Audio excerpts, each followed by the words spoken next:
Now, we haven't really introduced Kathee before, and she's sort of humble, so I'd like to take this opportunity to let you know that Kathee brings over 30 years of experience as a teacher, an assessment specialist, a principal, and an education consultant with children birth to 21 who have hearing loss, deafness, deafblindness. She has a master's degree in special education with an emphasis on sensory disabilities, and she provides training statewide and also trainings nationally. We are really lucky to have her in Washington State, and I'd like to introduce Kathee to start our session today. Thank you. Go ahead, Kath. Thanks, Katie. Hi, everybody. Glad to see you're here again. And what we'll do is get started. This is our last session for the communication matrix, and I was realizing as I was trying to get everything in for this week that probably I once again overshot what we can get done. So we're going to do our best. Again, I want to thank you for the last 2 weeks that you guys have been so willing to jump in that chat room and either to vote true false or to actually make some suggestions or some ideas. And it takes a little bit of nerve, less for probably those of you who are younger. Those of us who are older, we're not as quite as facile with all this technology stuff, but I so appreciate it. So we're going to go ahead and get started. Just a reminder, towards the end of the session, Michaela's going to type in the SurveyMonkey Free to Go for evaluation to help us with that information. And also just a reminder that none of you have the capability of using the microphone because of the number of people participating. Again, I want to thank several people, Maya's team and family, for allowing us to use her as an example. She's student B. Also student C, and that's to Mary's, some of Mary's team and her family, and she is the student we didn't get to last week, but we will today, and she's 20 years old. So with that, we're going to go ahead and get started. So I have a couple true-false questions just to sort of do a quick review of last week. And so I'd like you to do the green checks or the red X. Based on last week's session, you only need the information from the communication matrix to determine expressive communication objectives for the student. True or false? True is green, false is the red X. Okay, we've got a bunch of red X's saying false. So if you would just step out and type something quickly about why, what else would you need to know if not just the communication matrix? What else would you want to know? And I'll be watching for that for just a minute or so, and I see people typing. Observations of the child, medical concerns, great. Determining the present levels for the child, medical history, health, their background, information from the family and the classroom staff, likes and dislikes, yay! Parents' input, info from the classroom and the family, great. Those are lots of things. We've got background history, routines that the child has. What's favored and unfavored by the child, great. So those are all things that you want to add in, and as we go through determining the objectives, we did that last week, and then we'll talk about activities that would go in the child's school day or the student's school day, because some of these are older students. Then you would go ahead and use all of this information, and that's what we're going to do together. Great. So next question, true, false. Each student fits into one of the levels on the communication matrix, the pre-intentional behavior or the intentional behavior or the unconventional communication or conventional, concrete or abstract symbols or language. So red must be the color of the day. I guess it's in preparation for our holiday coming up. Right. As we saw last week, there are a lot of kids that are all in between, and it's not like everything moves exactly the way it is done in that matrix. The matrix is only a way to put the information together. Great, thanks. All right, let's go to student C. And this is Mary. And for Mary, we didn't get to her last week, so we're going to do a couple things. We're going to start with a couple videos. Her team and family allowed us to use some videos. These are going to be some short videos with the staff showing how Mary responds to certain kinds of things. So once again, it might show you some information about likes and dislikes. So what I'd like you to do is take a look at what is it that Mary is doing, not what you think. Okay, and that was probably the hardest thing for me, is not to think. It was to pay attention and watch and say, what do I see Mary doing that would suggest to me that she likes something or doesn't like something? So we're going to watch actually two videos, but we're going to have a quick stop right after the first one.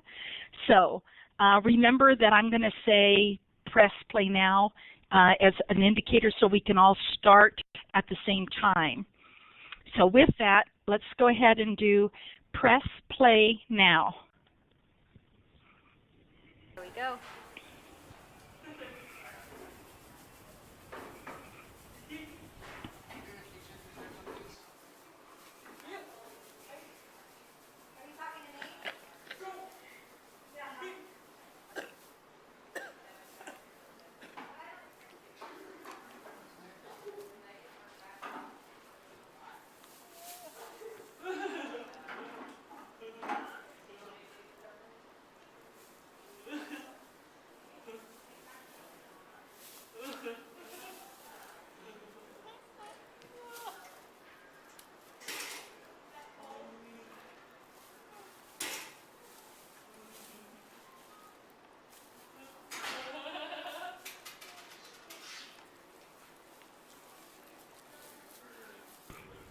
Okay, let's try something new, Mary.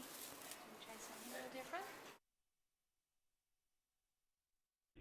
This one is Mary, and it started with pom-pom. For some of us, we saw it. It sounds like there was a little bit of a technical difficulty, so it's not very long.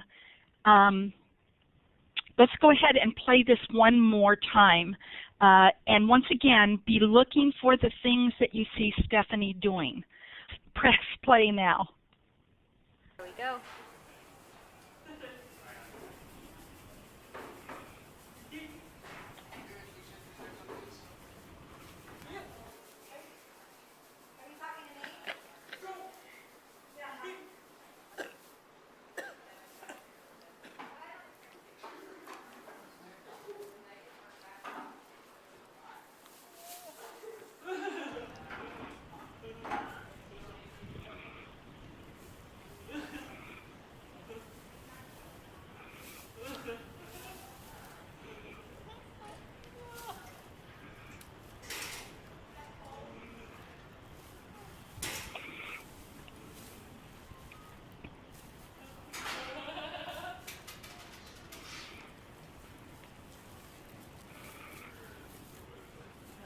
Let's try something new, Mary. Try something a little different. Okay, so just very briefly, if you could jump in there and identify what you saw Mary do that would indicate to you that she liked the pom-pom or tolerated the pom-pom, whatever word you want to use. Okay? We've got smiling as one thing. Anything else? Yeah, she grabbed at it.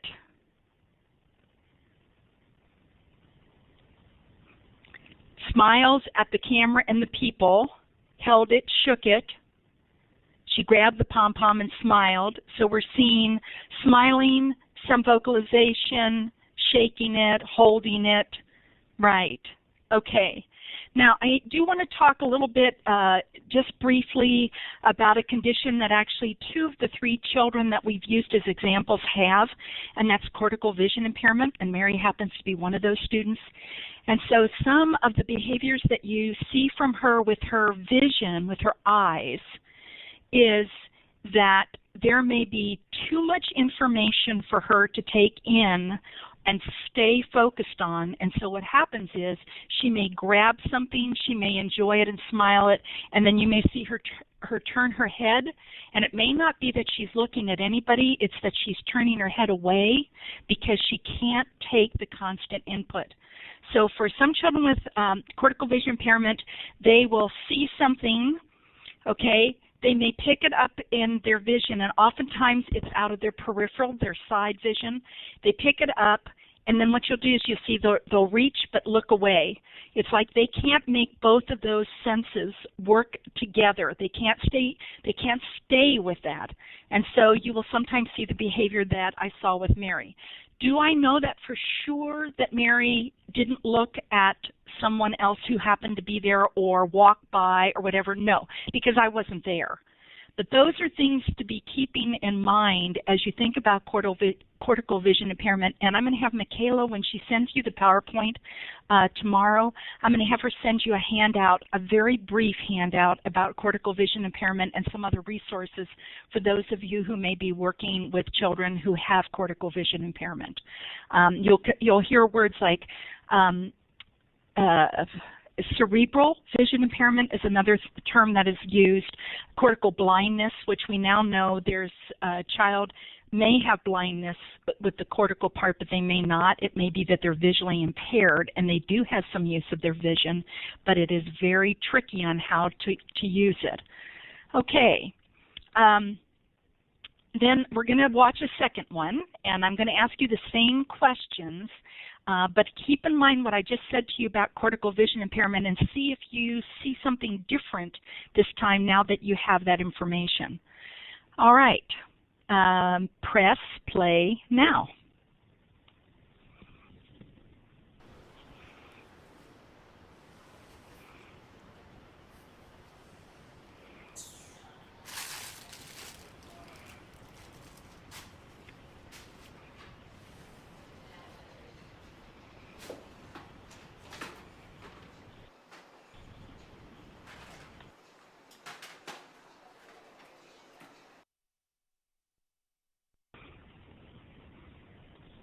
Okay, again, I'm going to ask you that question. Tell me what you saw Mary do. Don't tell me what you think. Tell me what you saw Mary do. That would suggest to you that she either liked it or maybe she didn't like it. She did not respond to the touch of it. She doesn't want to look at the object, looking up and down.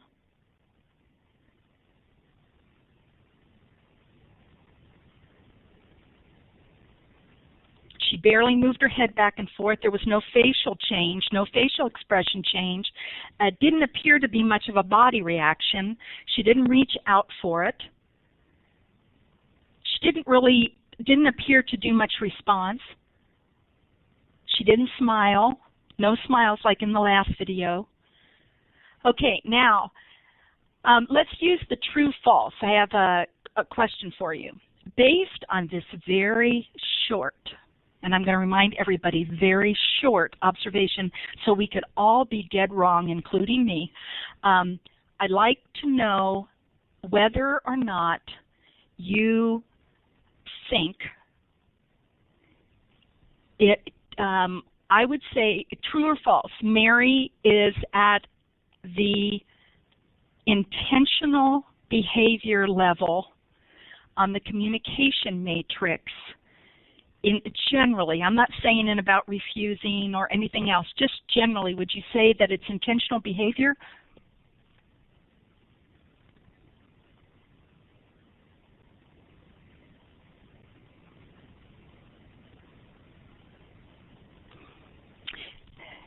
Good. I'm glad to see that it's some of each, because that's a great way. So for those of you who put the red X, would you tell me what you think as far as why you would say she's not at the intentional behavior level?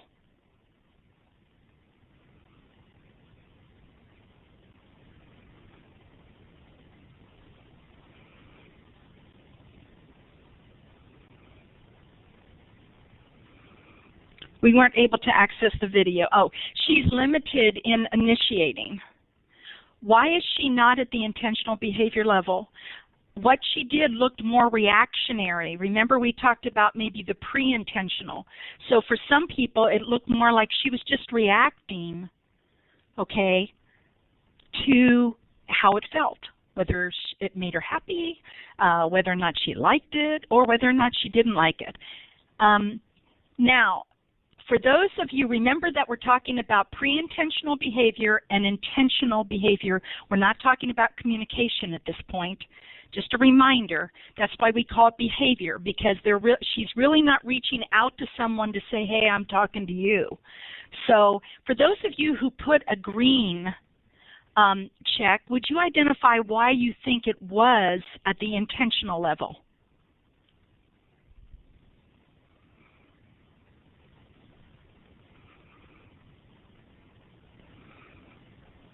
She reached for the object. That might be one indicator that she was very intentional about it.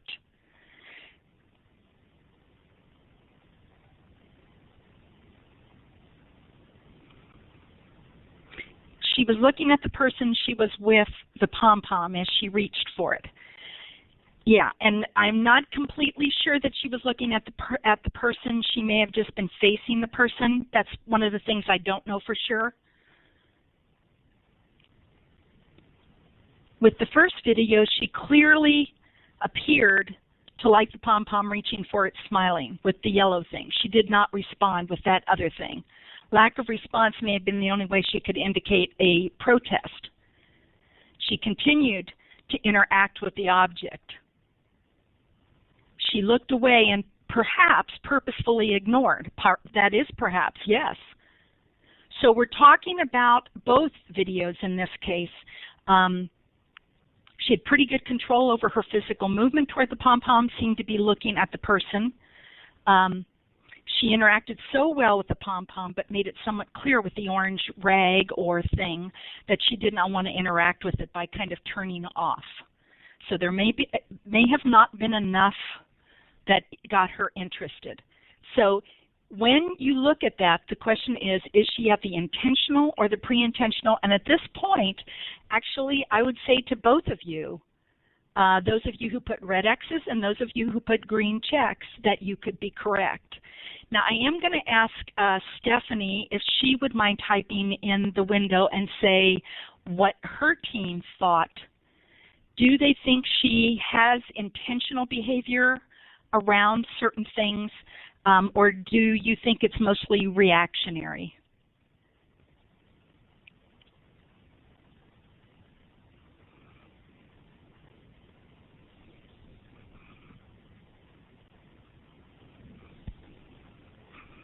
Yes, we do think she has intentional behavior to high interest items.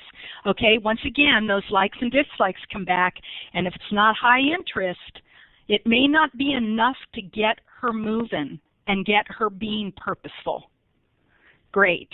Okay, so with that information, oops, just a second, let me close something there. This is a sample of what her communication matrix looks like, and the yellow blocks are an agreement amongst the family as well as two of the team members about what Mary has going for her. So she obviously has the pre-intentional behavior in the refusal and in getting what she wants. The two question marks are some disagreement among the team members as far as, do I really think she has it there? And that first one under social was, how does she show an interest in people? So there is a question about, does she really? Also, then on the second one, under intentional behavior, there's a question mark under the first one. Does she intentionally refuse? And it's interesting that we were all looking at those two videos saying, she just didn't kind of respond much. So was that intentional, or was just that a reaction from her? So here's one of those things where I start saying to myself, okay, so if I'm not sure, I might want to start looking at What's a way that I can intentionally help her understand that this behavior of her not looking, or maybe showing her how to take her hands by my hands going under hers and simply touching that orange, red, stretchy thing and just kind of pushing it away, or specifically turning my head. But the problem with turning my head with a kid with cortical vision impairment is I'm not sure if it's purposeful or is she on overload and there's too much visual clutter. So that's a tricky one for a child with cortical vision impairment. So I might want to do something more movement oriented for her. So those are those things where I start saying, gosh, she really needs to have a way to be intentional with me about what she doesn't like, instead of just going flat affect. Okay, so those are some of the things that we start to look at. So I'm going to go back to asking the questions that we did last week, but I first want to hit this next one, which we didn't do last week. I had it there, but I didn't specifically talk about it with Maya. But some of the things that when I actually got the communication matrix from Mary's team, I started looking at, and here are some of the things that would end up in these little pie-shaped sections, remembering again that every child's pie-shaped activities or responses and behavior and actions are not going to be exactly equal. So I did that purposefully just for us to think about, but I would be thinking about how often does she use her posture change? Does she tense up? Or does she get so excited that she starts to flap her hands, or whatever it is? She changes her posture occasionally, so I might make that a smaller pie shape. And then I might make a bigger one. But here are some of the things that the team checked off on the communication matrix as ways that Mary showed them how it is that she's responding. So it was vocalizations, change in posture, movement of her head, her legs, her arms, facial expressions, looking at the desired person or object, taking the actual object, and making choices by reaching toward the object or the person. So those are things that would show up in this circle, in this communication circle, expressively for her, not receptively. Remember, this is an expressive tool. Okay. So what 3 objectives would you establish, and you're going to need to pull out your communication matrix to do this, and I'll go back. What 3 objectives might you establish based on student C's communication matrix grid? What might you want to focus on if somebody said, well, what are 3 objectives you might try?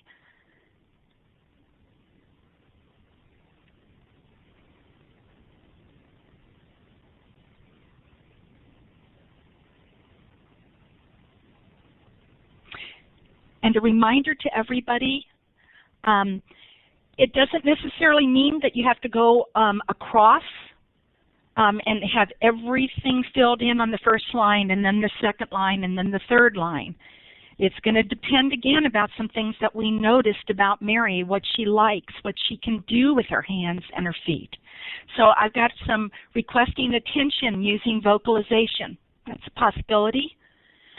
Requesting attention, again, requesting a new object, a way to intentionally refuse something, how intentionally to refuse, protest, requesting more of something, requesting a new action, protesting, clear protest or refusal, draw attention to self. So the question is how do I purposefully get your attention?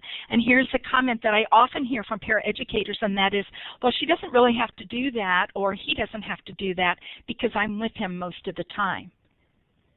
So that's something for us to start to think about. How is it that she can purposefully get our attention? Consistent change in responses, intentionally refusal. So those are some things that we've been coming up with. How can she get our attention purposefully? How does she even know to get our attention?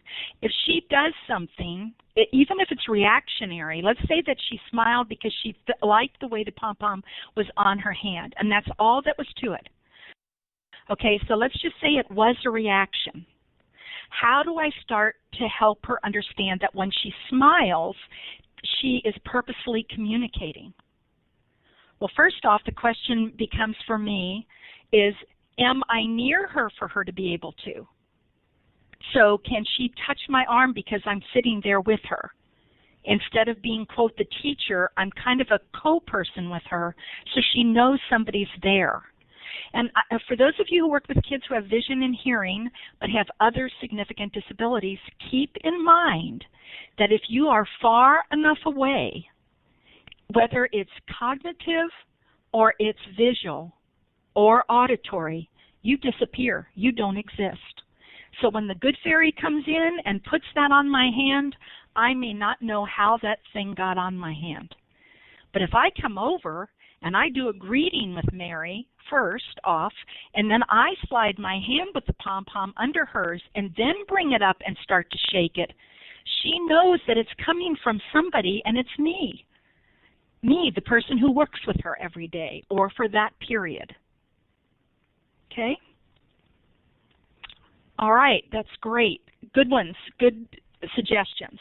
So let's just take a mini break from the matrix for a few minutes. And I found this picture and I thought, this one's good. Remember, this is not our goal. It is not our goal to read Mary or Christopher or Maya's mind. Because for those of us who live with another person, we know what reading somebody else's mind leads to, usually misunderstandings. And we're not talking about just this, opening our mouth and talking. We're talking about this, a whole person. And the things that you entered in earlier, talking about likes and dislikes and sensory channel uses and their medical issues, etc., that's all part of this.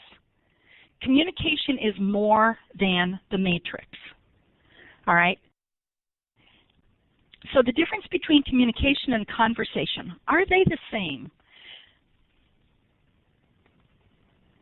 Whoops, didn't want to go. What is something you communicated to your child, student, or to a salesperson at a store recently? What's something that you communicated? Just type a few. Brush your teeth. Don't touch. Don't eat your book. No, you can't have that candy. Give. Show me something. Look at me. Time for food. Get your hand out of your eye. I need you to wait. Wait. Christmas is coming in blank days. I love you. Hold the rail when going up the stairs. Just a minute. So those are examples of things you have communicated, all right, to a person or to a child. Now, with whom did you have a conversation with recently? Oops. With whom did you have a conversation recently, and what was the topic of the conversation? And this can be a friend, a spouse, a child, doesn't matter. What are some examples?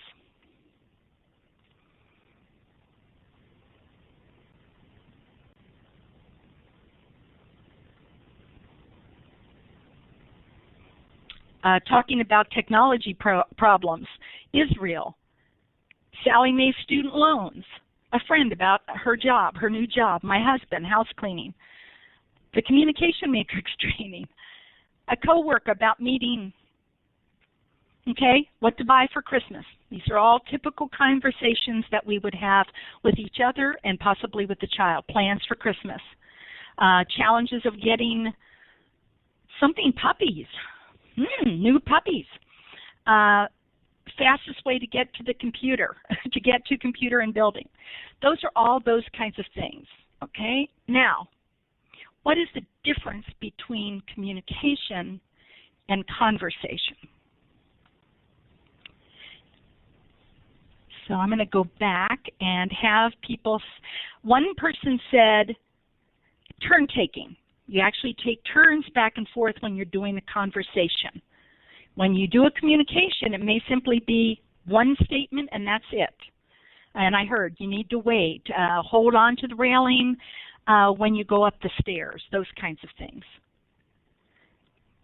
It's not always a directive in a conversation. Back and forth sharing, more information, social interaction. It's mainly verbal. How much information is provided and back and forth. Understanding what the other's trying to communicate. Conversation can be one aspect of communication. More than one person is giving and receiving information in a conversation. That's right. So here's my next question. What is something you communicated to one of your nonverbal students recently? And I expect to see probably some of the same things that you all answered on the first one. Like, give me something. Push the button. Stand up and walk. You are loved. Stand up. Look, all done. Let's go up the stairs for dinner time. You're okay. Sit down, okay? Now, how did you communicate with him or her? Did you speak with them?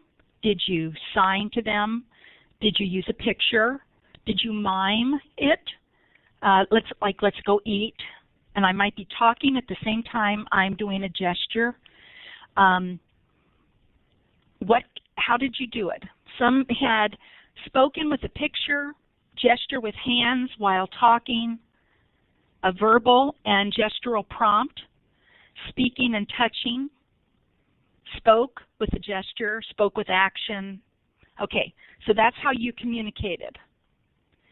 So now my question is, what is a conversation that you had with a nonverbal student recently, meaning going back and forth with them on a common topic, the same topic? Actually a conversation. So what were some of them?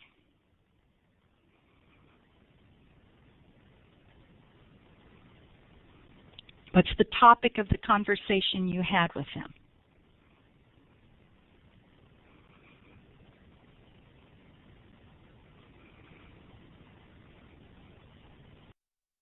Discussed a play scheme he was in. Haven't had a conversation. Jokes. Same topic, going upstairs. What did you do today? Tambourine. Okay. So what I'd like to do now is, and for some of you,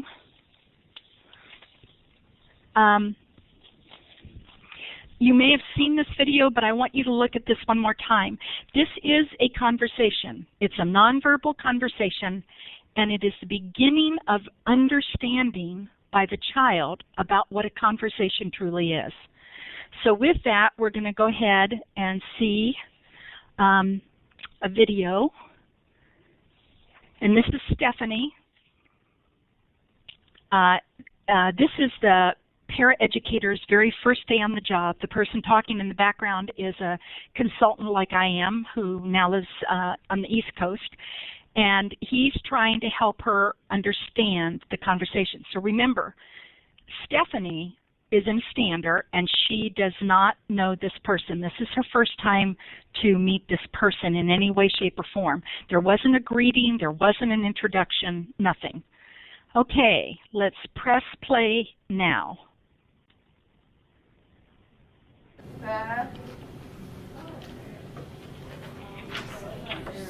And if she does it little like that, you do it little too. There you go.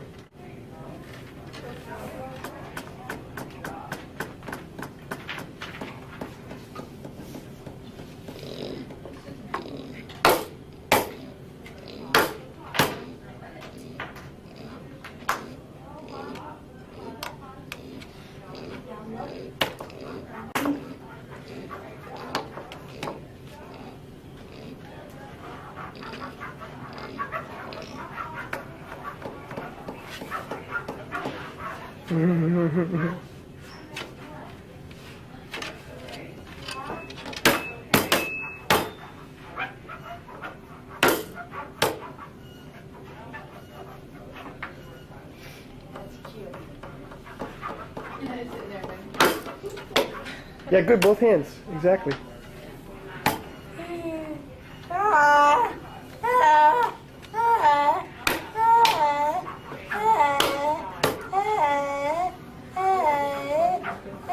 Now go with, like, if she uses her right hand, use your left so that your hands are lined up. So in case she goes to look for him, yeah. Oh, other way.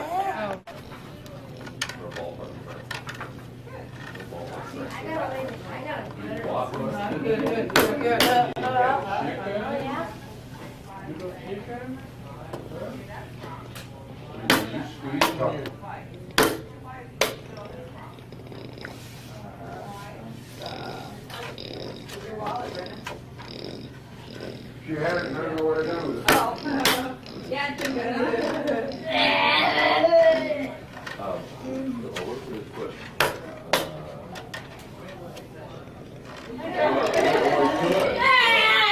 That's twice now she's touched you.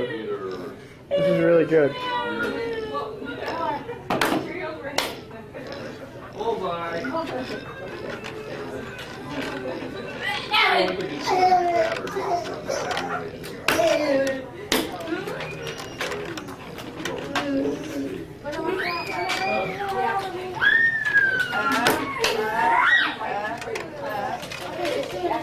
3 times. You want to call her again? Well, I think we need to, yeah.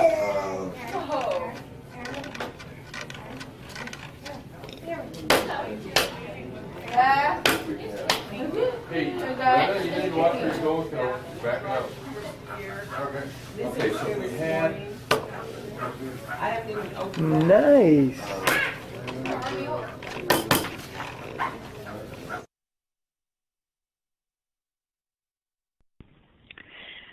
So in that, think, what is it that you saw that would make you think that I think this is a conversation?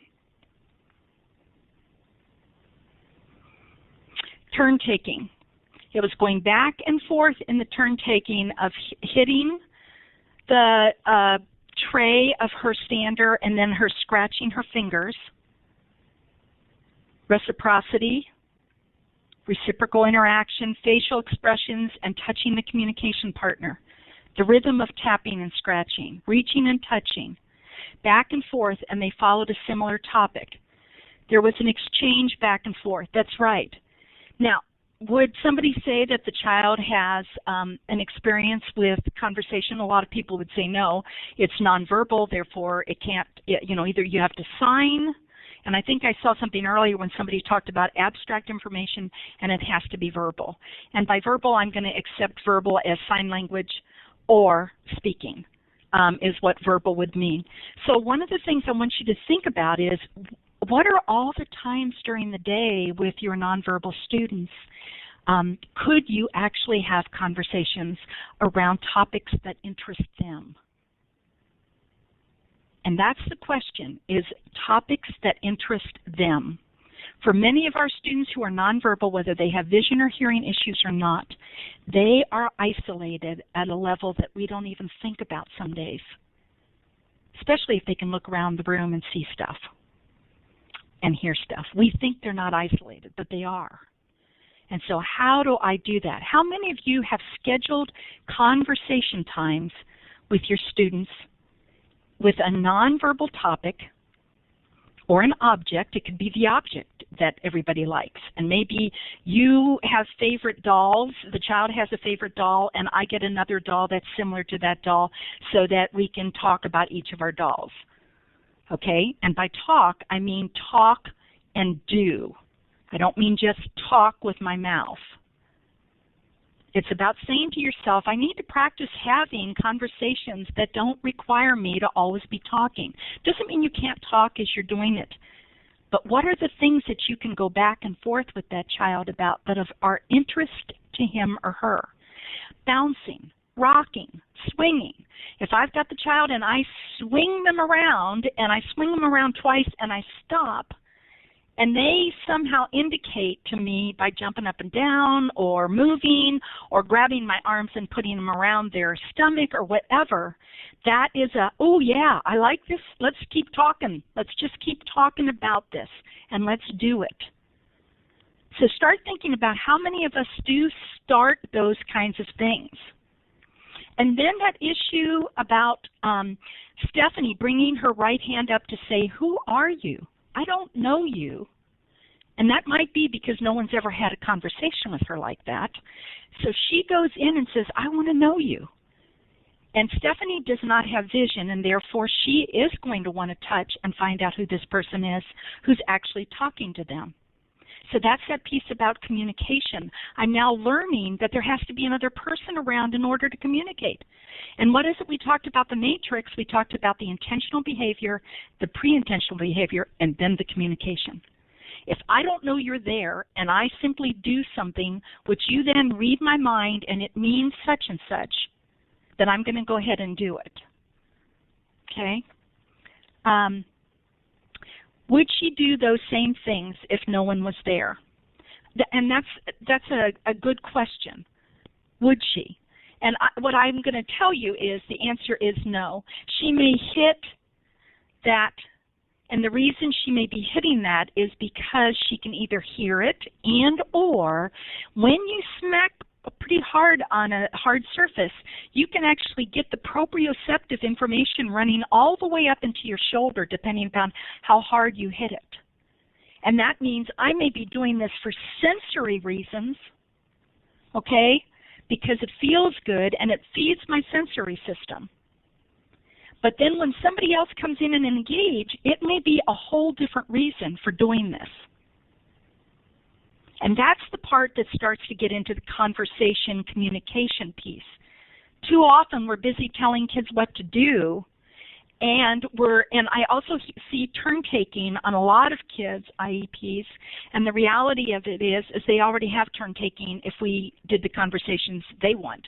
But because they don't follow and do the game for turn taking, don't think of turn taking just as in games. There's turn taking everywhere. And you can all do it so many times. Okay, just a second here. There we go. So think about conversation, and one of you already mentioned it, that conversation is a part of communication. It is not, they're not exactly the same. So keep that in mind, and that doesn't show up on the matrix. The matrix is looking at some very specific communicative behaviors. Now, back to the matrix. Student A. Now, student A last week we talked about, and that was Christopher, and several of you have seen quite a few of his video clips, and you may see one again tonight that you've seen before, and I'm going to ask you to specifically look for something. But here is some of the information that you said you needed to have before you established which goals and objectives to work on the matrix. So here are the likes. Loves things that vibrate and move, eating, swinging, some music, bouncing, rocking, shiny things, pom-poms, familiar people, people with expressive voices. Those are all likes. He's the upper elementary, middle school age student. Health considerations, he has seizures and needs time to recover after having a seizure.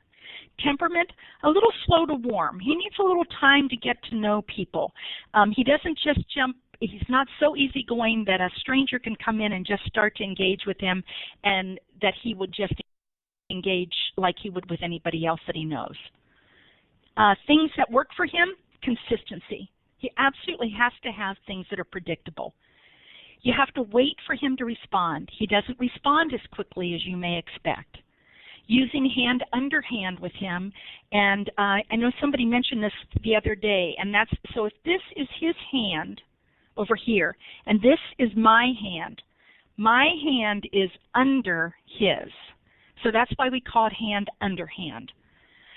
Strongest sensory channels, touch, and I didn't put in there, but movement, the proprioceptive and the vestibular stuff. And auditory for sounds, music, and intonation, not comprehending spoken language, but actually enjoying sounds, certain kinds of music, and then the intonation patterns of people's voices. So this was his, and I showed it last week on the grid that comes with the communication matrix. I did this just for the purpose of tonight. Everything is exactly the same. I just colored it in. So in the year 2002, this is what he could do. All right? So, I want to go ahead and remind you who Christopher is. So we're going to do a video.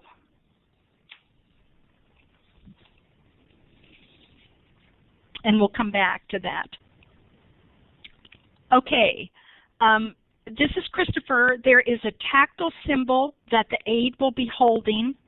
It's a small piece of blue netting which represents a swing, which is something that, if you remember from just a few minutes ago, that's something Christopher really, really likes. And that's why we use the tactile symbols that the child has preferences for instead of the tactile symbols we'd like them to use, like I need to go to the bathroom, etc. Okay? Press play now. You come over here so you can see his face. Okay. Swing time, yeah! Thank you. Look what I'm gonna hang up. Look. Yeah. That's Sherry, that is just perfect that you put the swing so he can really see it, because that encourages him to move forward, even though he may be going in the wrong direction now. It's like, I know, I'm excited. So looking back at this, we took a like of Christopher's, and if you look down to the dark gray where it says concrete symbols, that was a concrete symbol that we were using receptively with him. He is at the unconventional communication level, okay? So I want to make sure that what I'm doing when I'm working with him receptively is at a higher level. And I know that sounds funny because we're going down the paper, but it is a higher level. Just a reminder to people, because it doesn't quite seem right when you think about it. But those concrete symbols I have to use for a period of time before he's going to recognize those as his vocabulary words that gives him information. So that later I can have that on a board, and that he then expressively uses them by pulling them off and saying, I want to swing now, or I want to do such and such now. I want to bounce now. So there are several good answers to this question.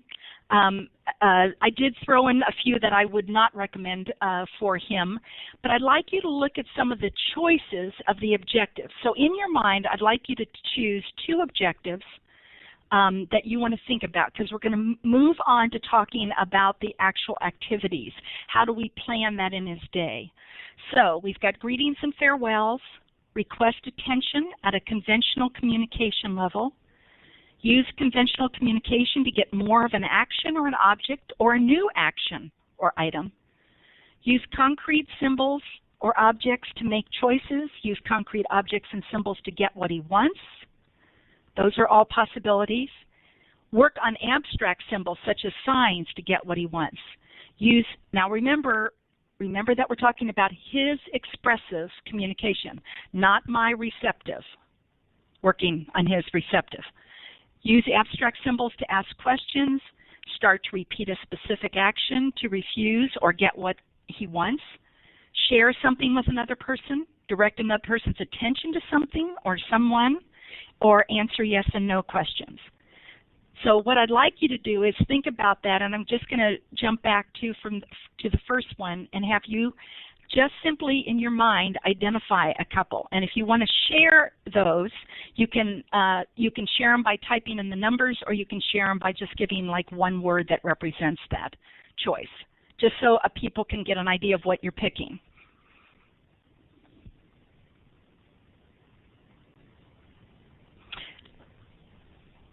Four and 8, so using concrete symbols, objects to make choices, and then 8 is starting to repeat a specific action to refuse or to get what he wants. Using conventional communication to get an item or action. Using concrete objects or symbols to make choices. 3 and 4 are using conventional communication behaviors to get more of an action or object or a new action or item. Using concrete symbols to make choices. 4 and 5, getting what he wants with those. 3, 8, 4, 3, 1 and 4, greetings and farewells, and using concrete objects and symbols to make choices. Great. So far, I have not seen one person. Good. Okay, that's great. I mean, I think you guys are right on target, and I just want to say I'm going to make one side comment, and that's about answering yes and no questions. I consistently see people working on yes-no questions, and I just want to offer some information that might lend a different light on the issue of yes-no questions. Yes-no questions can have very different meanings and therefore be very confusing for children. In the beginning, with kids who are nonverbal, who have multiple disabilities, we often use yes-no, meaning, do you want this? Do you like this? Yes or no. And then later, we start to ask some different questions for yes-no. So an example of that is it can be fact-based. So in other words, are you done? Yes, no. If I say, are there 50 states in the United States? That's a fact base. Yes, there are. Or no, there aren't. Okay, so all of a sudden, it's not about what I want or what I like. You're starting to change yes, no on me. And it is very confusing for children. So I'd like to offer to you to think in terms of where does yes, no show up on the communication matrix. If you look, it shows up at the receiving or providing information level. So keep that in mind also. There's actually some information on it. I actually got this from the ASHA website, talks about the fact that for typically developing children, many times they don't even start to use real yes-no questions usefully and thoughtfully until they're almost 4 years old. So it really made me start to understand that yes-no is not quite as simple. Oh, thank you, Katie, for saying what ASHA was. I appreciate it. So I want to offer that as one, and I was really excited that no one picked that yes-no question because that really isn't appropriate for this student. Okay, another one I want to just point out is number 9, sharing something with another person. The issue is how does a child who's nonverbal understand that you're sharing with them? You may use the vocabulary word, I'm sharing this with you. I break the cookie in half and you get half of it and I get half of it. And I might be saying, oh, we shared the cookie. Okay, but what does sharing look like for a child who is nonverbal and is not processing that word share? So keep that also in mind when you're thinking about, gosh, how would I do sharing? And do I ever do sharing? And do I ever point out that we're sharing?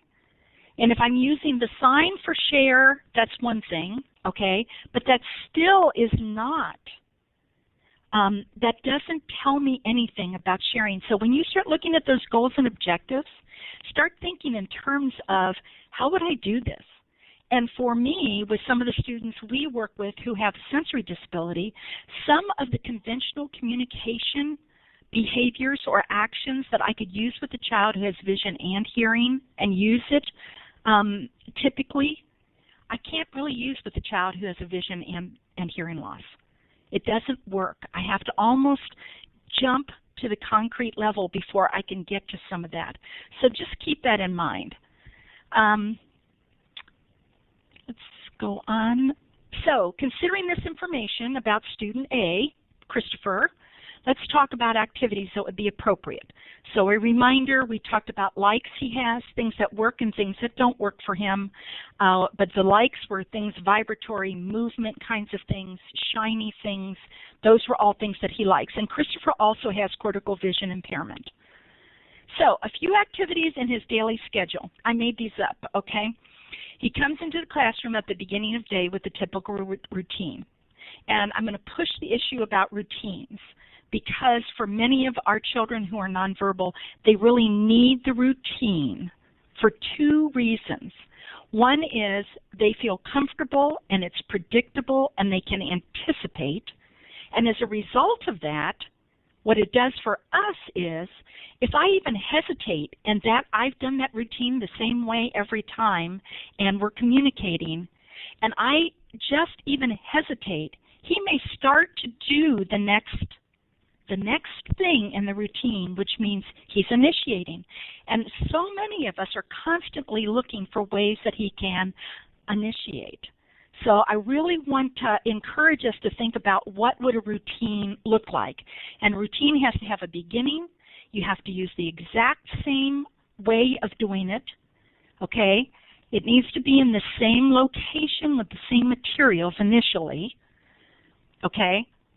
So what's his typical routine? He comes in, and because Christopher is in a wheelchair, he is not able to get his own coat off.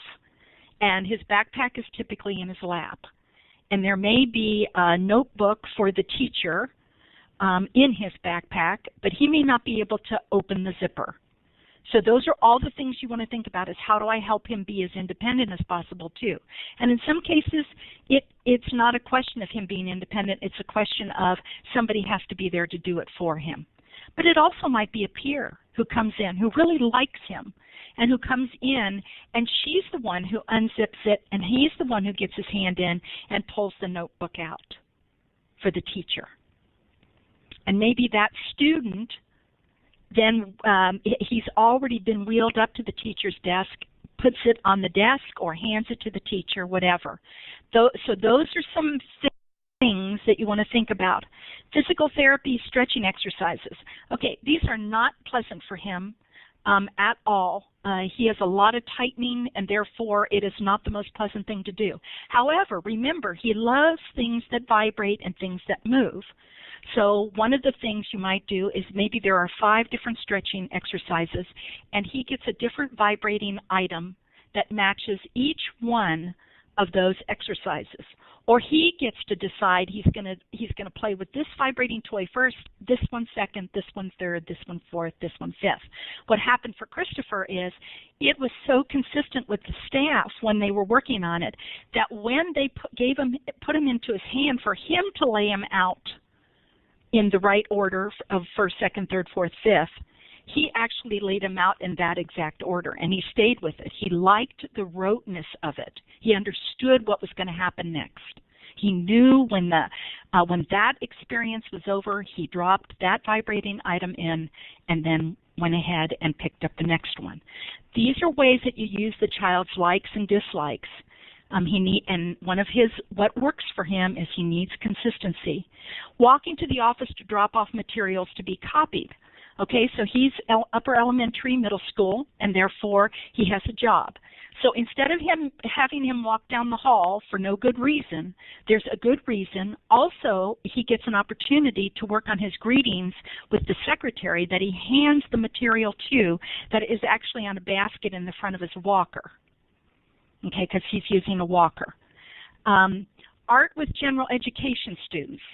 Okay, this happened actually in one of the classes, and they were doing geometrical art drawings, so circles and squares and triangles and stuff. So what we did is we just turned his into 3D.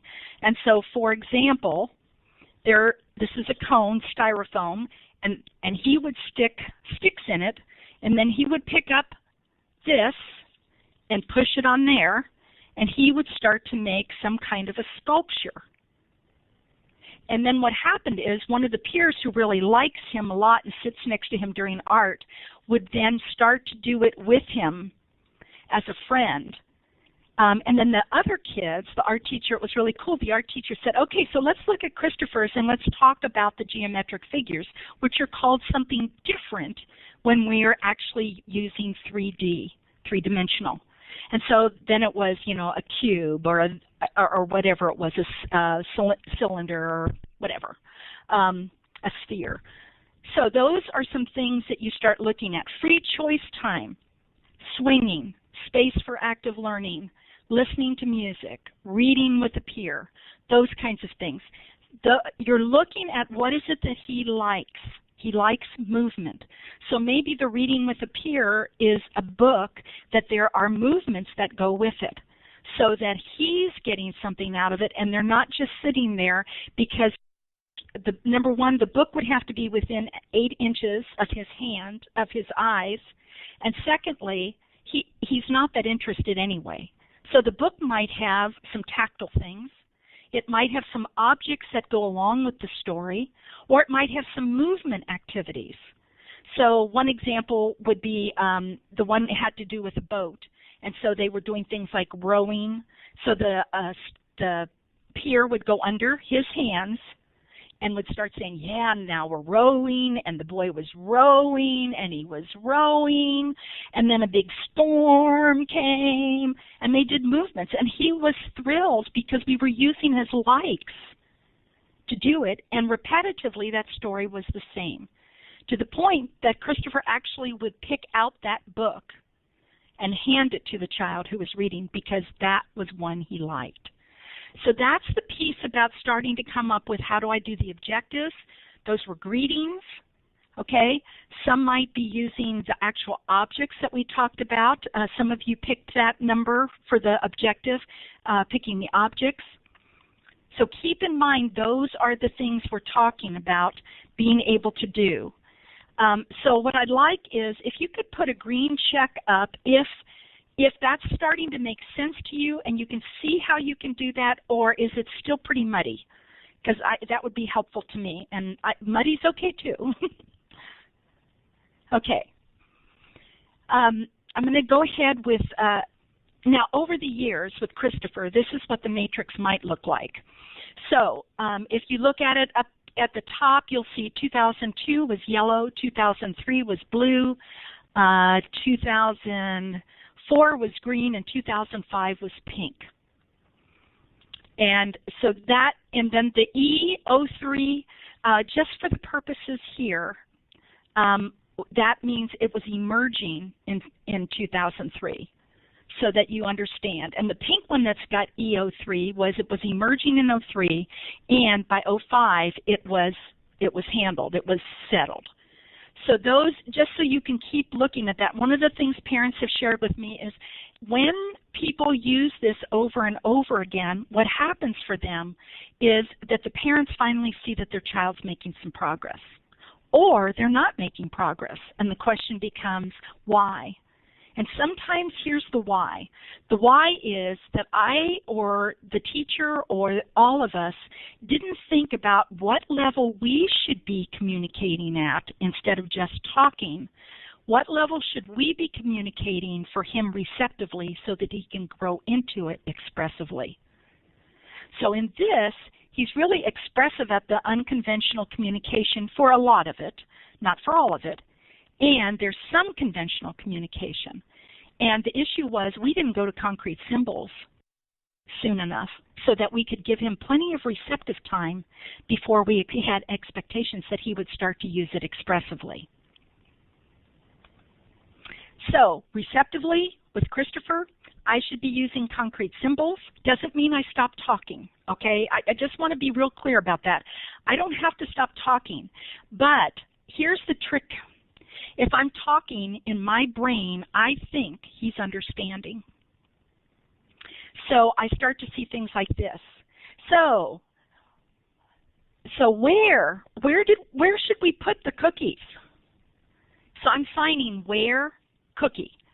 I didn't even say where should we put. I said it, but I didn't communicate it with him. So that becomes a problem of my trying to piece things together and just use a sign here and there. So for those of you who know the 50 basic signs, do not say that you are teaching, you are receptively using sign language. You're not. You're using 50 signs.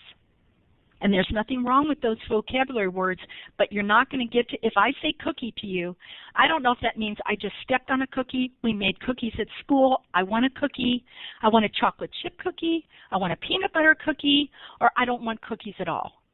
All I did was this, the sign for cookie. So so I have to remind myself about that. There was a question from Crystal. how did he choose that book? We actually had a tactile, we had taken some material and put it on the binder part of that book. And Crystal, it was something kind of rough. It was sort of like that AstroTurf stuff. And we just cut a strip down and taped it onto the book. And so that was the only book that had that texture, so he could easily find it. Okay? And he would have been able to find it tactile. He wouldn't have been able to find it visually. It would have been in too many places, too many chances of getting stuck someplace. So oftentimes he would just run his hand down until he found that, and then he'd pull it out. Okay? Just a reminder that we need to be thinking about we need to be receptively on this so that he can grow into it. It's that whole thing. If we talk baby talk and the baby never hears anything but baby talk, they're going to be talking baby talk.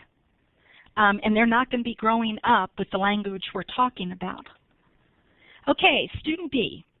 And again, I'm going to be a little bit challenged here, and it just takes longer than I wanted to. But here's the student, and I think I'm going to. Yeah, I'm going to skip one of the videos. So, Michaela, I'm going to go ahead and skip the one on Joel. But we're going to go ahead to Maya.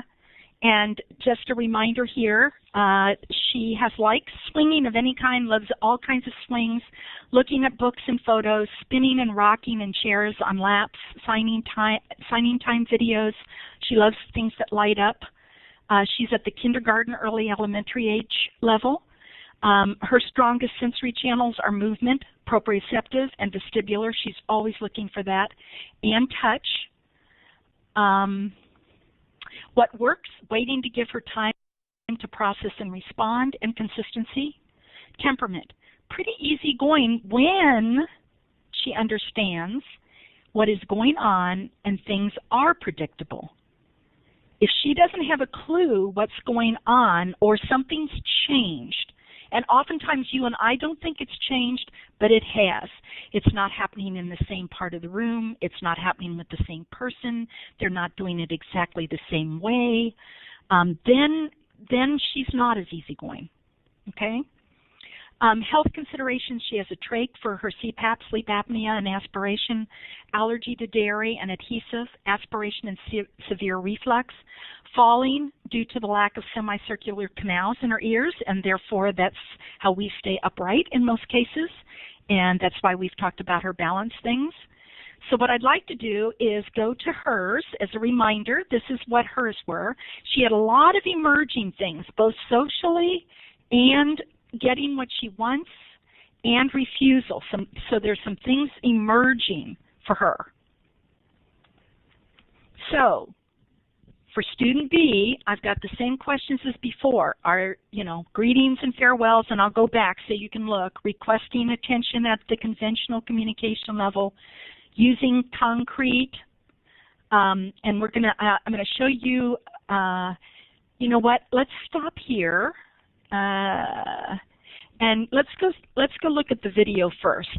And this is Maya with her mom at home in her room, and they're doing some finding things that are the same, so the matching. And the vocabulary comes from school because they're doing some Christmas things in preparation for Christmas, as we all know everybody is.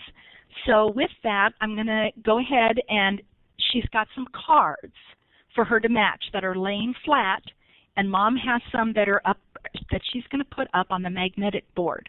So with that, I'd like us to push play now. This is our first time introducing these cards. These are for the Christmas theme we're doing at school, so I thought I'd give her a little time to check each card out. And I'm going to start with the Christmas tree and the present and the Santa Claus.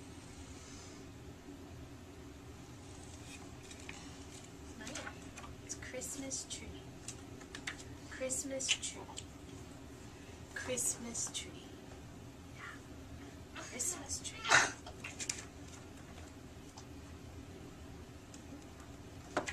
Present. Present.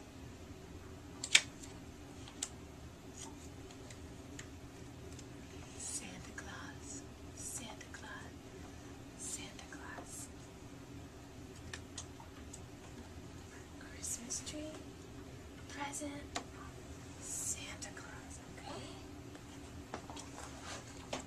Okay. Look, what is that? Where is Santa? Where? You don't find Santa? Where is he?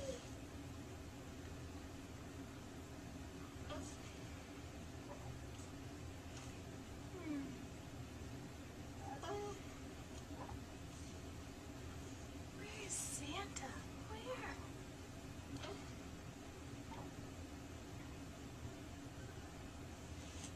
Oh, you like the tree.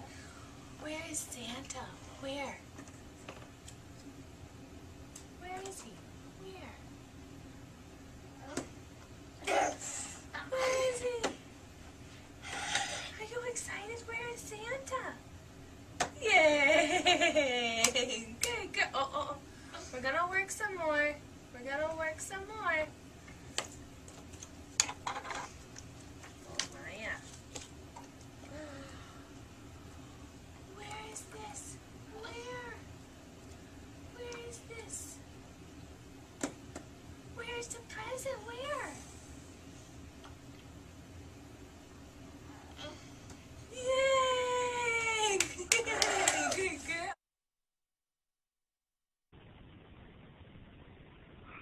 Okay, so that is just to give you an example of an activity that could have been done at school as well as at home.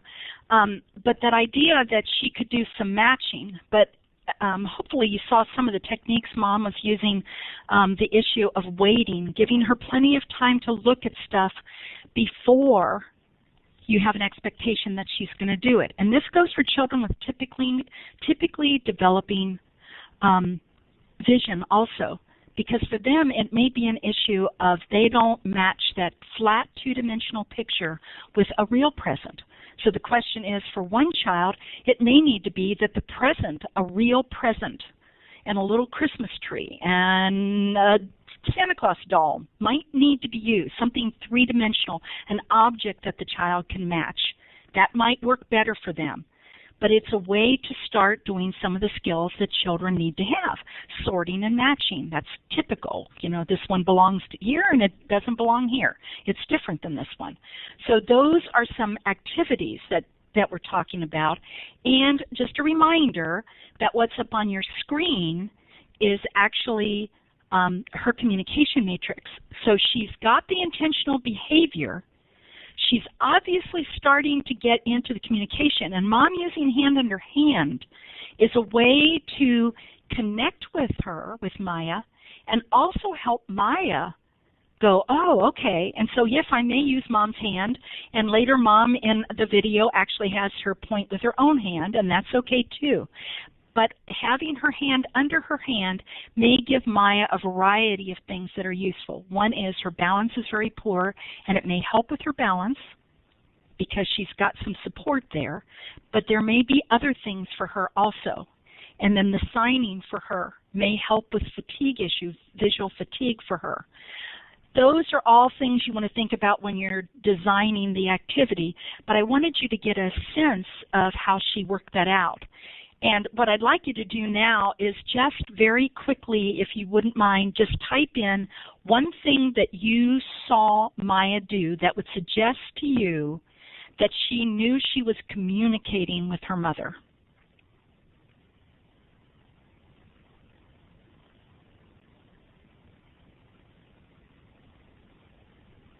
She got excited.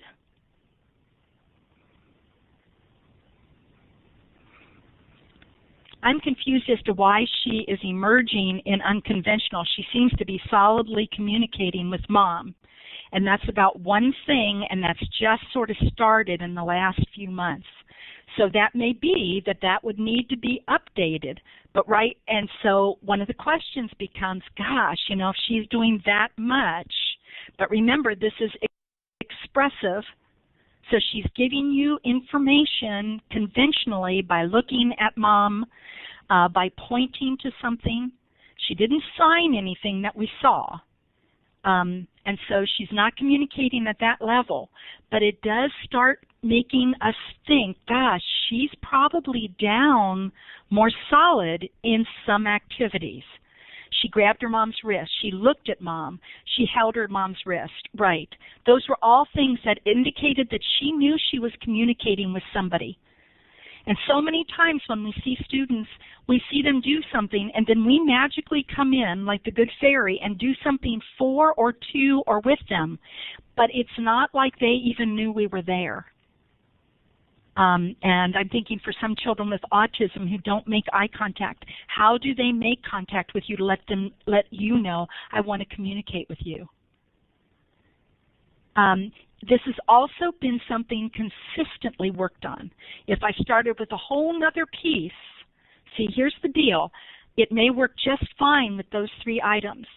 If Christmas comes and goes and I start with snow and ice and something else, if I use the exact same routine but change the vocabulary, it might be fine. But if I'm doing this at home as a mother this way, and school is doing it at school in a whole different way, then it starts to become, in Maya's mind, these are 2 totally separate activities and I'm not even doing the same skill. Was she grabbing mom's hand to make a choice or to follow her signing? So it could have been both. It may be easier for her if she holds her mom's wrist because then she knows where to be looking for when mom is signing to her. Also for some of the kids who have typically developing vision, for them, it's if I hold your wrist, I'm in physical contact with you, and that makes me more focused with you. I'm not off somewhere else. And there's a comment saying that the school has not had much luck with this activity. And so the question becomes also, she's at home, it's just her and mom, they're in a room, mom's made sure that there's no visual clutter, and in a classroom, there are other students, the teacher, other adults, there is visual clutter everywhere, even when you try to make it not very visually cluttered. So those are some of the things. She may be able to do it in this situation, but to move to the next situation where there's more things to distract her, you have to start to say, okay, do I need to make sure that I set up an area where I can actually block out her looking at a lot of other stuff? Do I need to set up a carrel or a standing divider so that I can work more with it? And is that possible, and will it work? And I can't tell you it will or won't because I'm not there to try it. And it's what else do we need to do and how do we need to do it? So it's that whole thing.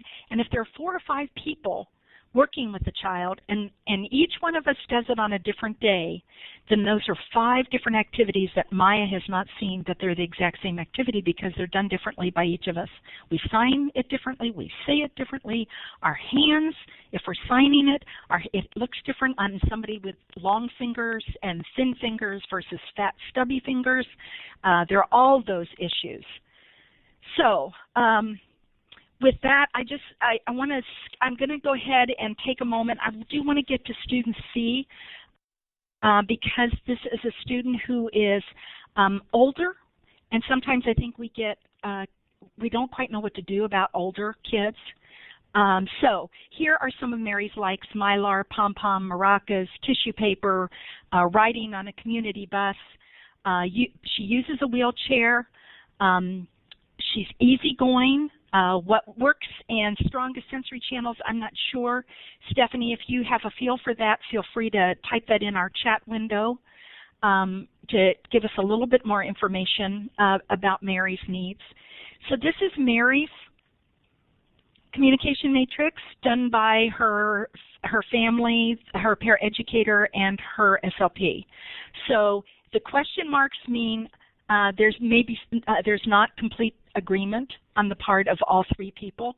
It's one of the reasons I try to do it with all 3 of us sitting in the same room so we can talk about it and we can give examples to each other, because if the paraeducator works with her for most of the day, she may check off some things that I wouldn't check off as a visiting consultant because I wouldn't see it necessarily, but she may. She may read something that Mary does as a response or an intentional behavior that I haven't picked up, especially in the area of vocalizations and stuff. So for her, I want to go back one more time. I'm looking at this and I'm saying, so if she really likes being around people, I want to make sure she can get what she needs. And in the unconventional communication, the 7 means it's making choices. So I want to start looking at, gosh, should I be working on greetings? How does she get my attention?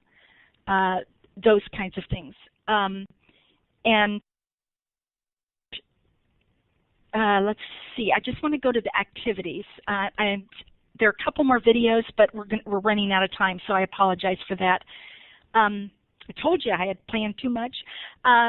So with this, here are some activities I imagined that are true for Mary. I don't know that they are for sure. Stephanie did tell me that she goes into the community, to the coffee shop, to the library, to a grocery store, and to a restaurant, mostly fast food restaurants. She has time in a stander, I know, and I'm thinking that everybody comes into a room at the beginning of the day with kind of a typical routine of getting your coat off and all those kinds of things. So whether it's with the backpack, so I'd like you to think in terms of, in these activities, if I set them up as routines, again, Mary starts to see that there is a routine and an activity. So time in a stander is a stander to get her to wait there on her legs and feet, so they strap her into what they call a stander, and so she's standing up, and it depends on which kind of a stander, but it might go from a seat up to standing, or it might just be a stander itself, so she gets practice supporting and getting weight onto her legs. Okay, so she's in a wheelchair. So I want to start to think in terms of what can she do while she's in the stander? What's an activity?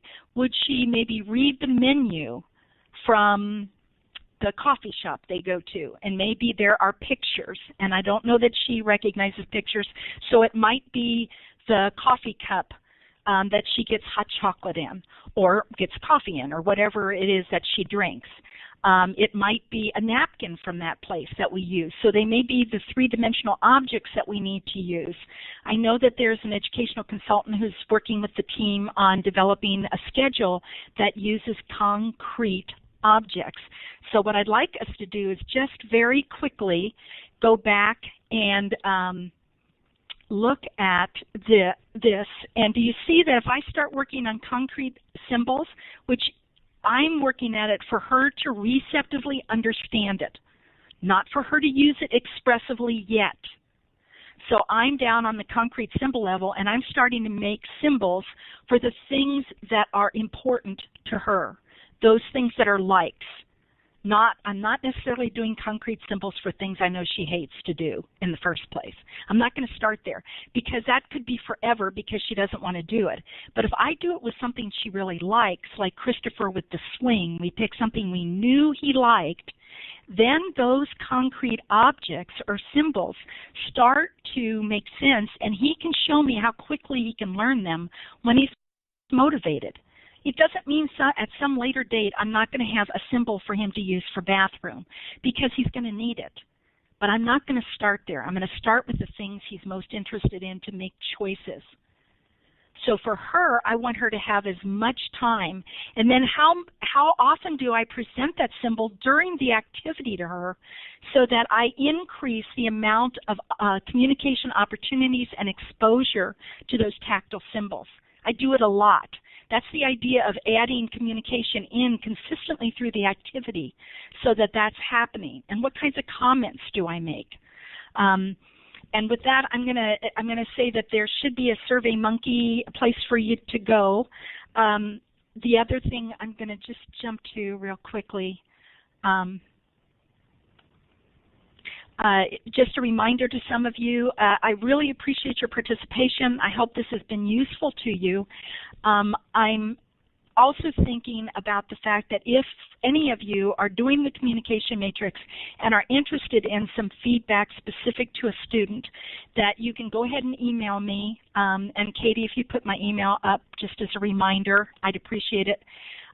email me, and I would be happy to take a look at it, give you some thoughts about how you might integrate that with activities. If you're still struggling with the activities of what do I do with the activity, let me know, and I'd be happy to give you kind of a list of activities I could think of if I were going to do it.